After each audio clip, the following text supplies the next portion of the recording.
Hello, good morning, good afternoon. This is Frank Raimondi with Nodeware, and we got Kevin on as well. We're going to start in just a moment, let a few more people join on, but thanks for joining. And if you, we did get a few questions ahead of time, that we're going to answer those along the way. And if you've got any burning questions you'd like to submit, those that have started or joined us, go ahead and put them into the questions section of the tool here. But just hang on 1 minute and we'll get started. I won't bother. I won't try to do some singing or background music in the meantime. We'll leave that for the professionals.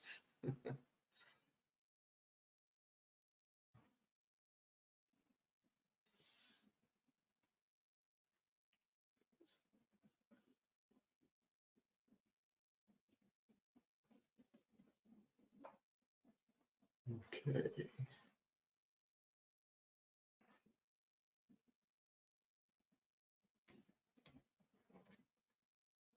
Okay. All right. Well, let's go ahead and get started. We've got a few more people I think will be joining, and we've got a good starting audience. So again, welcome to today's session, which is using risk assessments to drive sales. This is a key, really an interesting topic and a really relevant topic for a lot of MSPs today, and how they're building their business and how they're protecting their customers. More importantly, you can't protect what you don't know about. You can't you can't know what the environment's like unless you really do a fresh look. And we're going to talk about the two tools that we think are perfect for that, Nodeware and Telivy, to do that. So let's go ahead and just introduce everybody. So again, Frank Raimondi, VP Channel Alliances and Partnerships with Nodeware. We are a 10, 15-year-old company with a lot of cyber practitioners, experts. The Nodeware project itself has been around over 7 years, and I've been in the industry, a few multiples of 7 years, but we won't go into too much of that. But happy to be here and be your host today. And let me introduce you to Kevin. Kevin, if you want to give us a little background. Yeah, thanks, Frank. First, let me thank you and the team there at Nodeware for having us on the call today. We really appreciate our integration partners, and you guys have been fantastic. Hey, I apologize to all the viewers here. A little bait and switch. Narain, Marthy was supposed to be our featured speaker, and he couldn't make it today. He's feeling under the weather, so I'm stepping in. So you have to get head of sales. But my background, 35 years, actually in the insurance industry. So I was actually writing cyber insurance and tech errors and emissions coverage before the products existed. I'd worked with a lot of the leading carriers to basically draft policy language, commercialize those policies. And then over the past 7 years or so, I've been working as a consultant in the insurance technology space, where a couple of companies have actually become unicorns. So pretty exciting stuff there. Perfect. Great. Okay. Well, super. Well, let me review a little bit of the agenda today. What we're going to talk through is, again, just understanding this preventative and proactive, right? I mean, again, insurance is about protecting things that might happen or that will happen. And ultimately, you want to reduce those chances of those things being done. So we're going to talk a little bit just understanding proactive, reactive, a little bit definitionals around assessments, management, and things like penetration tests. So I'll go through that a little bit. Then Kevin will kind of walk through what is a risk assessment. How do you systemize it, right? What's the best way for you and your customers to take advantage of them? What are the key components? And really, I mean, ultimately, right? Particularly if you're on the prospecting side, and Kevin, I'm sure you'll get into this, right? If you're prospecting, customer use this assessment, hopefully you're getting paid for it, and you can use that as a form to build the services that are appropriate for them, right? You want to be able to match needs and deliverables from you. So, and then if we get some time, we'll go through a little bit of demonstrations, live demos on Nodeware in particular. So, and we do have a couple questions. One of them, I know, we'll talk about some of your questions that were posted ahead of time, but any other questions you have, please post them in the questions section of the board, and we'll see them and either address them in the chat or in the live on the air. So starting with, again, kind of this proactive element, and we kind of have coined this element of a triangle of protection. And the weighting here is probably appropriate, right? It kind of 2/3 is looking at things proactively, right? And we explain what those two of the three are. But first is proactive, what we put into the category of vulnerability management. In this category, right, we are able to, or you as the MSP should be identifying all the assets in a network. You should be able to know the risk levels of those, right? What devices might have a critical vulnerability that's out in the wild, it's being exploited somewhere. And if that's something that you have in your environment, you need to address it very quickly. And then there's also the element of remediation, and that could be just on a specific CVE or vulnerability that's found, or it could be a range of range of vulnerabilities that can be fixed and patched via an actual patch delivery of an OS or a particular application that you have. So that element of vulnerability is really on the front end, the inside look, sort of evaluating what you have. The second part of proactivity and in this triangle is really is testing that, right? I mean, it's one thing to have a list and know what you need to do or know what you have, but if you're not testing it from a third party, from a neutral, outside perspective, then you're really kind of not doing your service well. So this penetration testing is an external, right? It's the same tools that the bad guys use, but it's with somebody in the white hat, right? Somebody that is delivering, approaching, getting in, working their way around, finding where things it's almost like finding loopholes in a contract. It's finding loopholes in the environment. If you can get to this one, maybe that stops, but if it's got a sideways connection and around, so that's really what a pen test is doing, and I'll explain that more in just a moment. So those are, again, those two elements of proactive protection, right? Sort of being advancing, looking for things ahead of time. And this will, as Kevin will show in a minute as well, being proactive does provide the elements of a risk assessment, just basic inventory and risk levels, but then other remediation ideas and needs.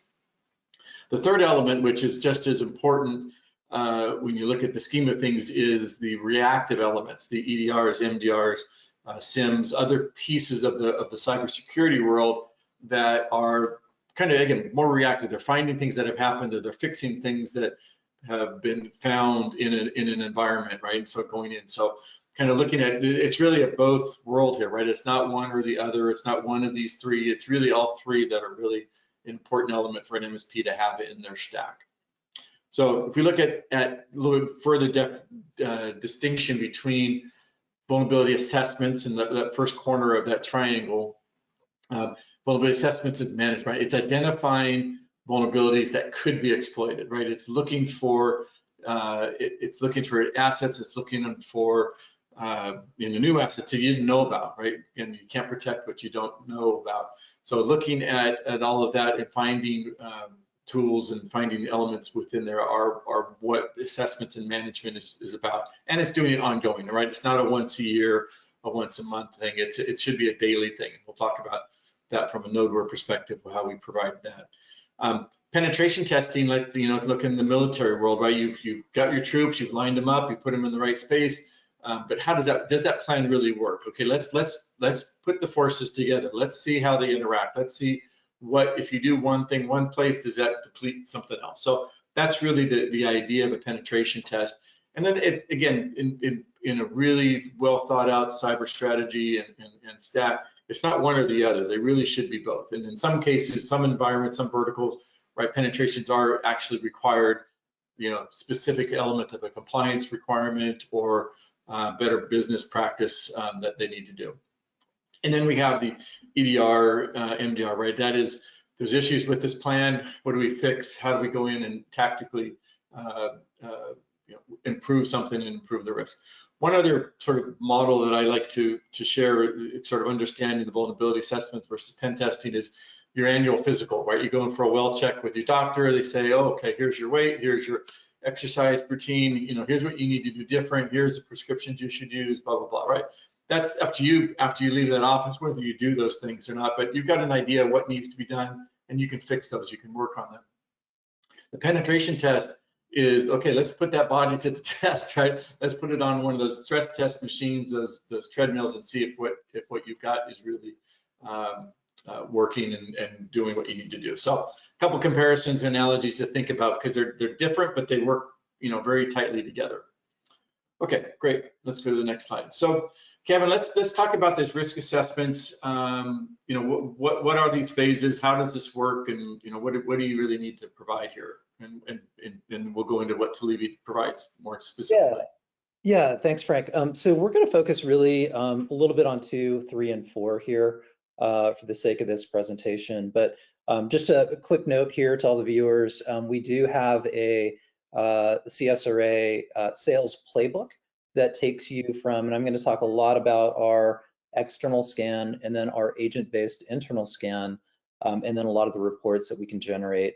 And then we actually follow that up with active monitoring and surveillance with actionable alerts. But here, just really want to kind of focus on phase 2, 3, and 4. And then, yeah, ping me and remind me about the playbook there. So talking about like a CSRA, right? It's really kind of a component of enterprise risk management. So it's getting strategic alignment, right, within an organization around risk and vulnerabilities within an organization. It's discovering the assets and the value of those assets. Quick funny anecdote: when I was at Wells Fargo, I was 2 down from the CEO, John Stumpf, and I was representing and part of the insurance group. Wells Fargo has 82 financial products, and insurance was one of them. The insurance lead and all the other product heads did a survey about what group is the riskiest to our brand, right? They feel the brand is the biggest asset within the organization. And I agree and I disagree with certain points, but 82 out of 82 business leaders within Wells Fargo said insurance was the riskiest to the brand, right? And of course, it turned out not to be, because if you turn the clock back a little bit, we all know that phantom accounts within the banking division is what actually damaged the brand and cut hundreds of billions off their market cap. But so it's that asset discovery, it's that evaluation of those risks, and then it's identifying those risks. And cyber security and information security is one of them, but obviously there's things like employee risk, financial risk, competitors, political risk, acts of God. I don't know if we can say that anymore, but fire, flood, quake, those types of things. It's risk prioritization, right? Risk mitigation, risk transfer. But then as you keep going down, kind of ERM, right? We start talking about things like value preservation, resilience. We're talking about, compliance and governance, monitoring and adaptation. And really all these things you can see very similarly aligned in a lot of the cybersecurity frameworks that we have today. So they're all kind of mirroring each other and mirroring a lot of the historic enterprise risk management that we see. So Kevin, one question just kind of on that, and one of the questions that came up was submitted by one of the registrants was, who's behind the assessments? How can we trust the results, right? So maybe talk sort of at higher level, what's really kind of the most, I guess, the most trustworthy data that could go into a risk assessment. And then as you go through the next part and talk about Telivy, maybe you could just think about that. Right. Yeah. No, that's a great question, and I think I'm trying to think of how to hit that. So Telivy is really helps our partners do a data-driven risk assessment. So we probably have a lot of MSPs that are visiting and viewing today that are still using a lot of questionnaires, and that makes sense, right? We ask questions to understand better, certain policies and procedures.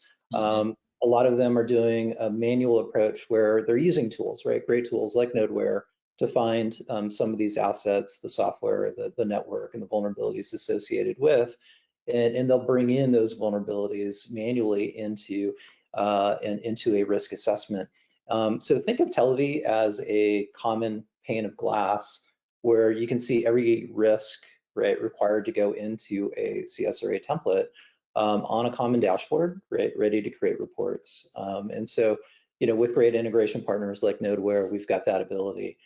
So it's really a lot of folks, I like to look at it and say a lot of the data-driven risk assessment that we're running can be a compliance step, or kind of a is somebody being compliant when they're making attestations that they're using MFA, that they encrypt or they don't store PII on endpoints, that they have proper patching protocols. We can see all of that and help our partners understand that, hey, you're actually violating attestations you've made to a vendor, a customer, a insurance carrier, a lender, right? All these other companies that, M&A agreements, all these things have reps and warranties that companies make from time to time. And we're actually kind of a source of truth there, where MSPs can go and investigate further. So yeah, but great questions. Yeah, no, and I like the answer. Just again, there's so much fluff out there, I guess I would call it, right, in terms of what's considered a risk assessment and how can you trust it. And I think that may be an MSP tip, right, of if they're using a tool like Telivy and they're going to their customers and saying, this is all the data sources, this is as good as you're going to get, right? You don't want to say don't trust the other guys, but you want to say this is valid, right? We're doing the right things here. Yeah, exactly. And so some of the statistics we have from running thousands of data-driven risk assessments, over 40% of employees turn off MFA, right? So that invalidates your cyber insurance. The average time, and I'd love to compare notes with what you guys see, but the average time when an MSP enters a risk assessment for a prospect or a client, right, is 4.5 years to patch a critical vulnerability. We're seeing $100,000 be the median value for PII on various endpoints. Encryption is below 40%. So all of these things that we mentioned invalidate a lot of attestations that your clients, right, our partners' clients are citing, right, as policies, and so they're wrong. Password strength, no. 50%. Or just simple training, right? Security awareness training. Oh yeah, we do it regularly. It's like maybe not. Exactly right. Yep. So the risk assessment, right, has to be a systematic process, right, of identifying, evaluating, prioritizing threats and vulnerabilities, right, that can impact, right, the organization systems or operations. And right, really the goal, right, is to understand, that risk to critical systems, right, assess the potential impact, determine how to mitigate those. But also, right, it's verifying, right, the information that you might get from a questionnaire, right? So it's definitely running through that, and then, kind of doing that repeatedly. Key components, so asset inventory, asset identification, right? We help, right, our partners do that with asset discovery, threat identification, right? It's not just cyber attacks, right? It's employee threat, right? It's fire, flood, quake. It's all those things coming in together and understanding risks. And then it's seeing those vulnerabilities. And that's where, right, key partners like Nodeware can help us, with those vulnerabilities and evaluating potential consequences of a successful attack. It's mitigation planning, recommended controls, policies. These are all components that need to go into that risk assessment.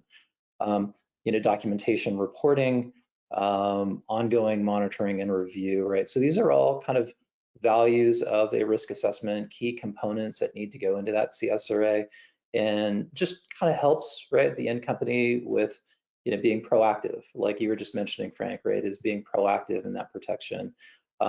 It helps for, obviously it's required for a lot of the regulatory, compliance frameworks that are out there. They routine risk assessments. What is routine? Again, some of it's pretty generic and not very specific, but the more you're doing, the better you're going to be all off. Exactly. It helps companies with resource allocation. It helps justify that IT budget, right? And so there's so many things that are there, and it helps with the business continuity, obviously, in the time. Well, one of the things I just thought about that also, again, an MSP, I think sometimes I would say, struggles with validating their worth to their customer, right? Or they're always saying, oh, why are we paying for that? Or, we never hear anything from you. Well, it's because we're doing all this stuff, right? So this could be another validation of the work that they're doing that's improving their risk environment or reducing their risk environment, produced in this risk assessment report. So just another thing for an MSP to think about how to use this report out as a validation of the work you're doing. Yeah, and Frank, what we're hearing from our partners right now is they need a preponderance of evidence, right, of risk discovery, to be able to move, right, a prospect or a client to a higher spend right now. I mean, just in our economic environment, companies are, right, loosening the purse strings with a lot of this stuff. So you've got to go hard, you got to go deep, you got to go broad in risk discovery. So yeah, let's go to the next slide. Yeah, so comprehensive, easy to use. Again, with integration partners like Nodeware, right? Again, that single pane of glass, that common dashboard. So a lot of the other things that we're helping our partners discover, right, are kind of SaaS alerting. What are those risks, those application vulnerabilities, policy violations, getting those active and meaningful alerts. We're able to find, categorize, and quantify PII. We're able to find and label as weak passwords that they're using and storing on their browsers. That's something that most risk assessment tools don't do, right? We're kind of in that quasi pen test, right? When we're actually able to find these passwords.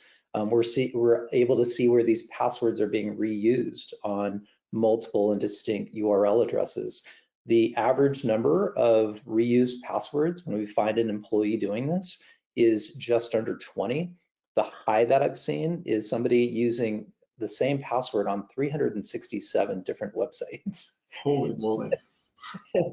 And so when we see 20, usually, and you can sort it and you can see all the different URLs they're using the same password on, you're typically going to see it's like your business bank, your business credit card, other business applications, and then it's like OnlyFans, Facebook, LinkedIn, some shopping on Amazon, some food at DoorDash. And all those credentials are being shared with multiple websites. Really fascinating to see this. Dark web, we're looking for open ports, high severity ports, exposed databases, legacy OWA, remote desktop, and then we integrate with Microsoft 365 and Google Workspace. So all those risks with the Nodeware vulnerabilities on a common pane of glass. So go ahead and next slide. So how folks are using Telivy to drive sales. So a lot of lead gen, top of funnel. We can actually help, and we've actually got a sales playbook for our partners with a lot of different marketing strategies. So we kind of start with an external scan. So a lot of things I mentioned on the prior page of those open ports, exposed databases, external facing vulnerabilities, dark web results and credentials in the dark web. All of that can be driven through the external scan. And then what we want to do is have our MSPs and our partners go convert a suspect using an external scan to a prospect. And with that prospect phase, now we want them to get into what was, you don't have to go back, but was phase 2 of the risk assessment slide, where they're now scoping out, like, why should you move forward into a risk assessment? So we've got a lot of intelligence on how to do that, a sales playbook, and then going into monitoring and alerts. So let's go to the next slide. So we're systematizing the risk discovery process, and so the creativity starts in a number of ways. So with a contract with Telivy, our partners can do unlimited external risk assessments, and they can do that in a number of creative ways. So one way is our partners will go out there and they have maybe a list of current prospects, or maybe they're a little bit more engineering focused and they build or hire someone to do a web scraper, and they find that there's 100 CPA firms in their community. Create that CSV file, drag and drop it into the Telivy system. We'll actually scan those 100 CPA firms simultaneously. Within an hour, our partners can generate a report, sort those findings based on cyber hygiene. So maybe, for example, which ones had weak or misconfigured DNS. So now I know I want to send educational emails on things like business email compromise, phishing attacks, spoofing and imposter fraud. Get them educated, build that rapport through an email campaign, and then hit them with, I know your DNS settings are misconfigured or turned off, right? So there's so many different things that you can do here creatively. The other thing that we allow that's creative is you can actually deploy through a widget on our partner's website, get a free external scan.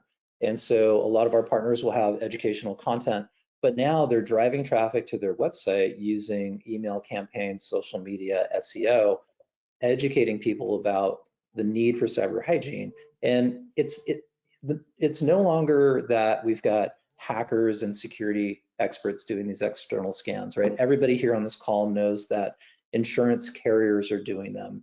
It's for cyber or tech E&O, but they're also doing it for professional liability, because a lawyer's malpractice policy is going to pay for a breach of confidentiality claim that's, right, regardless of whether that's taking a file out of an office or a digital means to it. So underwriters need to know the digital access, right, and vulnerabilities, to that data, to that content. So they're doing these scans. We have lenders doing these scans, right? There was an article, I think it was Microsoft, I can't remember actually, but it said like 60% of the SMBs out of business out of a material event in 6 to 12 months. So you see why a lender is very concerned about cyber hygiene. And then the other is vendor risk assessors, right? So we know that Security Scorecard, for example, charges $35,000 to $50,000 to do a critical vendor risk assessment. And those are things that, so if your clients, if our partners' clients are under the microscope, right, of any one of those, right, you can no longer say I'm too small to be a victim, right, of a cybercrime, which never was true. But now more than ever, it's like, are you too small to take out a loan, buy insurance, right, support larger organizations? And now you have ways to get these external scans to have more value, and cyber hygiene to be more valuable to them. Great. No, we really push and promote. I've talked a number of times about cyber hygiene, right? Just, vulnerabilities, awareness training, email security, and, MFA, right? If you don't have that, you're not going to get insurance to start with. So that's just basics, got to have it. So. Yeah, exactly right. Yeah, 100%. And so there's a lot of correlation between our external results and what we can predict from a risk assessment. So, we see, like, if there's dark web credentials and somebody has reused credentials on multiple different sites already and intrusions, there's a one-to-one correlation that they're reusing passwords internally, right? So we've got to see that. We've got to see whether it's business and personal sites, and at least get that bifurcation taken care of, if not fully, or our partners upsell password management solutions. So that's one way that they can go from external scan to risk assessment to upselling security products. When we're seeing, critical vulnerabilities from an external perspective, and you know this better than I do, Frank, we're seeing a one-to-one correlation between high critical internal vulnerabilities, right? So we've got to take that next step and deploy a tool, right, like that. Let's go ahead to the next slide. So again, well, not again, but our reports are white labelable. We can white label reports. I think the last one was good. And they're designed for the layperson. So we're not trying to impress a CISO or a vCISO, right? We're trying to make sure that our reports are easy to digest for the small to mid-sized business owner and the folks that are there. So again, very easy to understand. We can go to the next slide. So flexible deployment. So we want to make sure that you can deploy Telivy in a way that it fits your sales process, right? Our partner sales process. But we understand that the process is often dictated by the prospect. So you can deploy us in a number of different ways. So simple PowerShell script that you can run through your RMM. We've got an executable that you can throw on a thumb drive and walk around station to station, or send it right to a local admin. And then you can deploy us using an email. So one-click email, kind of setup. So a lot of folks think that kind of simulates a pen test, for example. And if you deploy us right in the RMM way, we're actually, you're deploying a code sign native application, and it's actually getting around, we've tested it by a third party, it's getting around 75 of 75 AVs at their standard setting that we've tested this on. So very clean deployment. Go ahead and go to the next slide. Some other stuff here just on risk quantification. We think this is actually really important to understand the values of PII, the event of a breach, what are, kind of an estimated range of these numbers. And, again, a really important part for our MSPs to understand is, first understand the materiality threshold of your prospect or your client, right? And if that materiality threshold, like they're paying to a employee theft, a flood, a fire, a quake, a cyber event, like what is that threshold where they're in pain and may go out of business? And if that number is less than what we find in PII or what we quantify in other values for data breach and liability, then you're right where you want to be, right? You're talking about risk mitigation, you're talking about risk transfer, and that's your specialty, right? That's not there. So you're right where you want to be. So we definitely see that, the ability to find and discover these risks is important, but also to quantify these risks. Yeah. So a couple of the questions that kind of came up before is, is this I guess kind of who's offering these assessments in general, right? And maybe convert that into why an MSP should offer this. And kind of with that is, again, if some MSPs might do this as a free prospecting tool, or maybe they charge $500 and, take it back on their first year services if they go with them ongoing. What's kind of the situation? What should an MSP be able to charge and for the service, and who are they kind of competing against?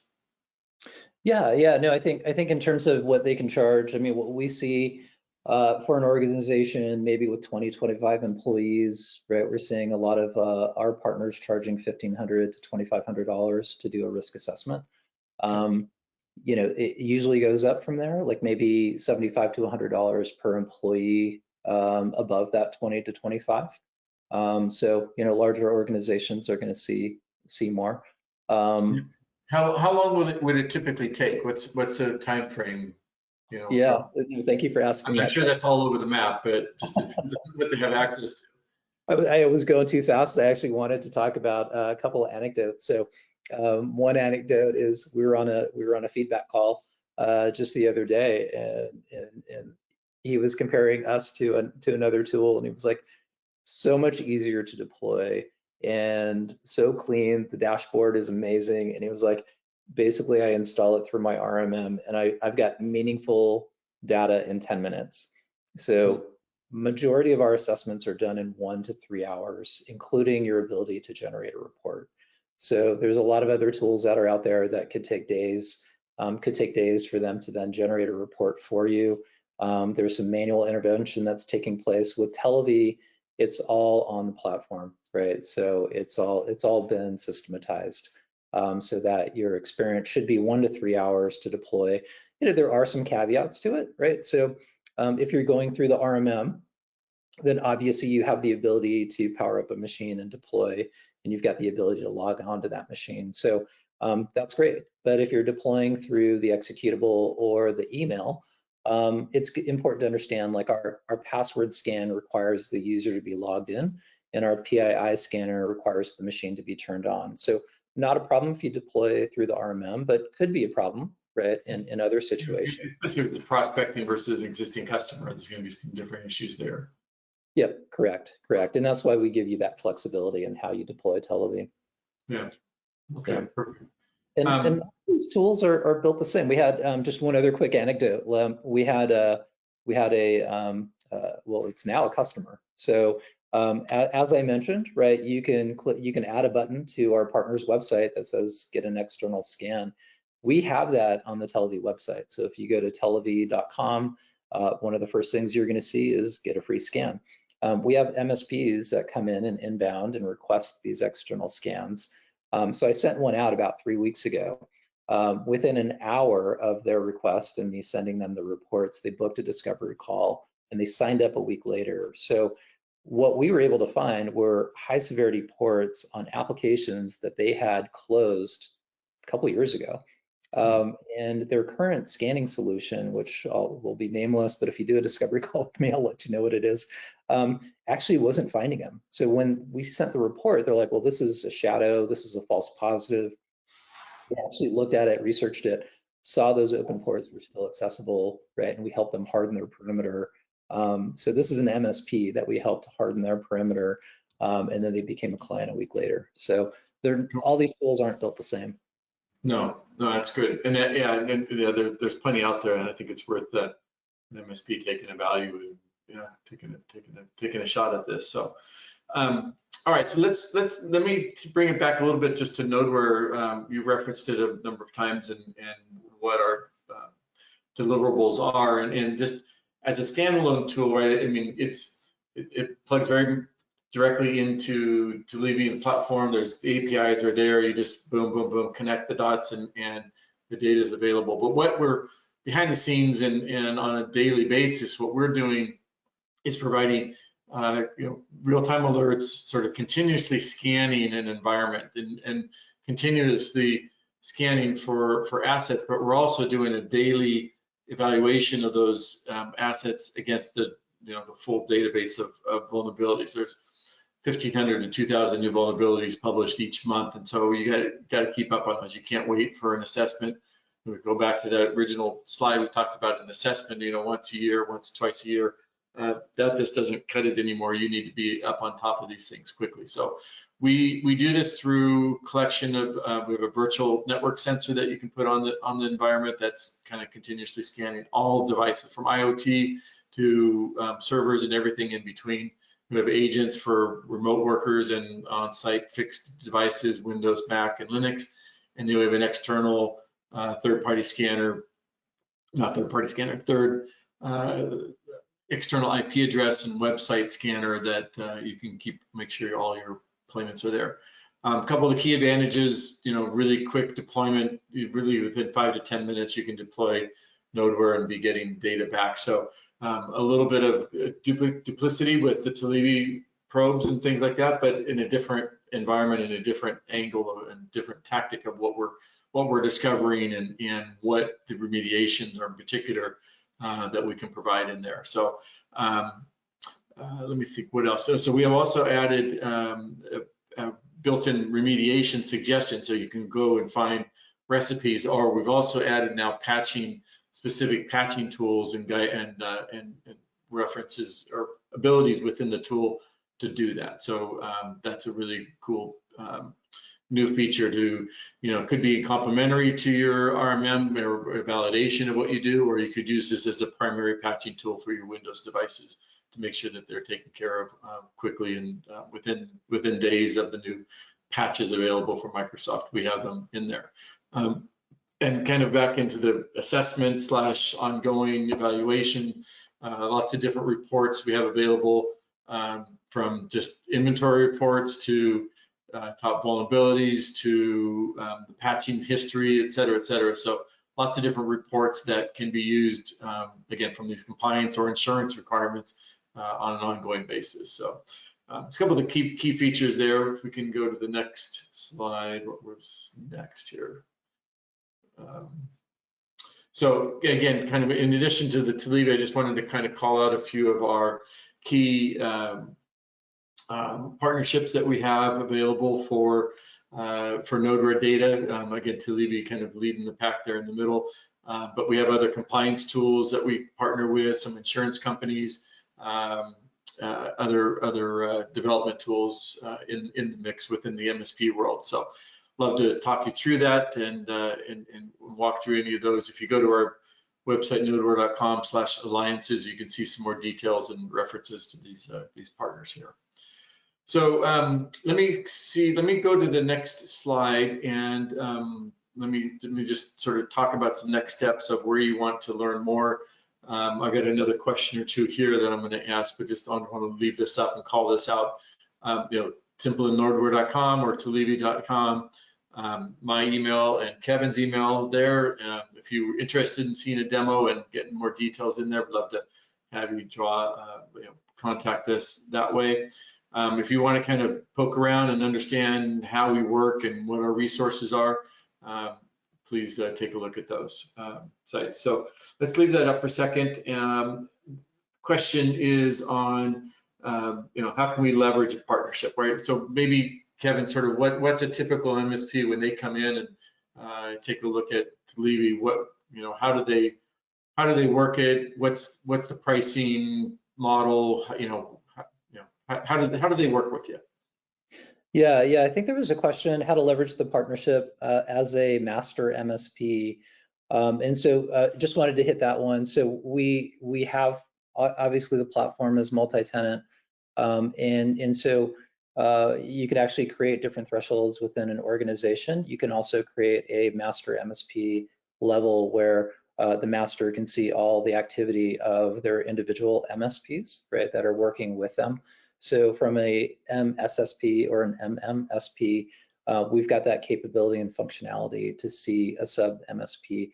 A lot of folks are also doing it where if it's co-managed, for example, the MSP will grant access, right, to that in-house IT person so that they can see risk in real time and have access to the dashboard for that individual record in the tenant. So a lot of functionality there. So yeah, in terms of how to leverage Telivy from that perspective, we've got obviously working with other resellers and activity like that. So the platform is designed to be able to generate revenue for any of those different models. Great, okay, super. Yeah. So let me think. Go ahead. I think you mentioned cost too. So just from a cost perspective, there's definitely partnerships, and maybe what we can do here, Frank, is offer 20% off, right, of Telivy for anyone that books a discovery call through this and mentions that they saw, right, our webinar here. So happy to offer 20% off on that. But the prices range from kind of and we'll look at the right package, right, for the right team. So like $497, for example, gives unlimited access to the external scanner and allows our partner to deploy unlimited agents into the field. And then what we hope for and how we want to grow with those MSPs is to charge for monitoring and doing that active surveillance of kind of like SaaS alerting and stuff like that, those policies and things. Some of the alerts that are actually really, really cool and kind of differentiate us are the ability to look for like typo squatting candidates and then alert you. So if a new registration pops up on your client's domain, we'll send you an alert the next day and you can look at it. And, as we all know, those are set up for, phishing, business email compromise. You're phishing the employees and the customers, right? And business email compromise and stuff like that. So so very important to get those alerts. So we have a lot of cool and unique alerts that other companies really kind of struggle with. So again, a unique solution from that standpoint. Good. Okay. All right. And I'll be remiss if I don't sort of call out as well. So Nodeware as a company has a sister company, which is our cybersecurity services team. So in that we have penetration testing, we have virtual CISO sort of as a service, third-party risk management, which is probably something that we will need to bring over to Telivy in terms of the understanding the risks that third parties provide, both the supply chain into a company and the customer base out. So there's a growing NIST requirement as well, in particular, that's relevant for that. So love to talk with people about that as well if there's of interest. On the backside, if we can go to, I just want to show a couple quick screens of Nodeware and then I'll talk about pricing. So if you go to slide 19 in the deck, down a couple there, Nor, if you could. I'm just going to kind of give a quick view of what Nodeware looks like on its own platform. So we get that coming. Actually, just click down. It's like 3 slides down, I think. Yeah, just give me a second. Okay. So from a pricing, while this is coming up, from a pricing standpoint on Nodeware, we charge, we have a subscription. It's a 1-year subscription. lowest price point for an asset over a year is 55 cents or less per asset per month, and it goes up to a full consumption model. So different ways to purchase it and some combinations there. But realistically, it's probably $1 to $1.50 per employee or per employee at your customer site when you add in all the devices that we can manage and look for. But this is a quick look at the multi-tenant. You can see individual customers, their scores, which one of them have critical vulnerabilities. If you go to the next one, you can see then within an individual customer what their asset inventory is, what devices they have, how risky each one of them is, what their fingerprints, etc.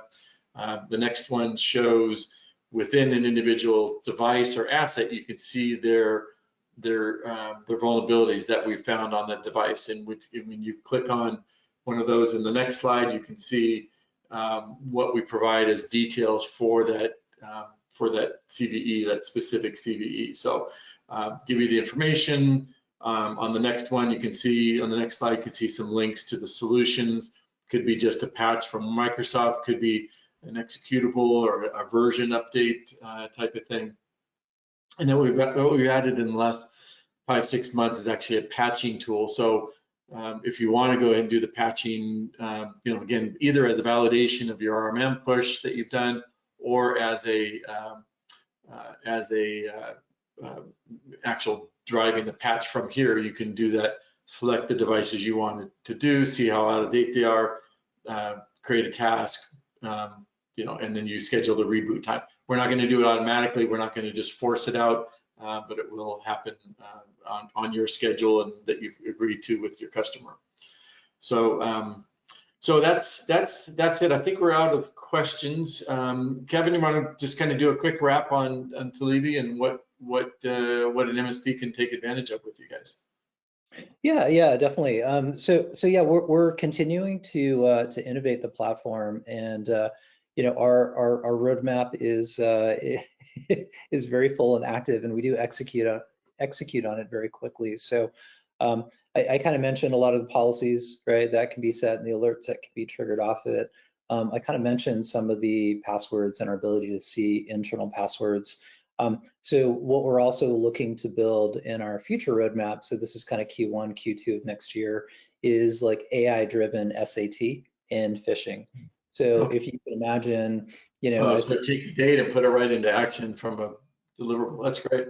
Exactly. So if I can say, hey, Kevin, I can see that you're using weak passwords that look kind of like this on certain websites like these, we really need stronger passwords. I can see that you're reusing passwords on what looks to be corporate sites and also what appears to be social media and others. Let's at least bifurcate those. So through more specific SAT and through phishing, which is like, Kevin@telivy.com, something that looks like this password's been compromised on this URL, and I already know both, right? You need to double click here. We can help our MSPs enforce a no-click mentality on emails.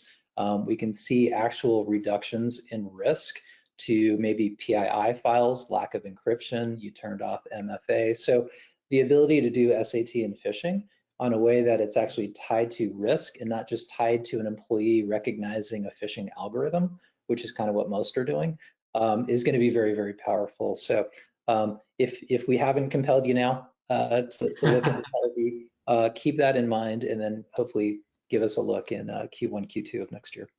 Perfect, good stuff. Okay, well, again, I'll just remind people if Frank, I'm sorry, Raimondi@igius.com. Feel free to send me an email.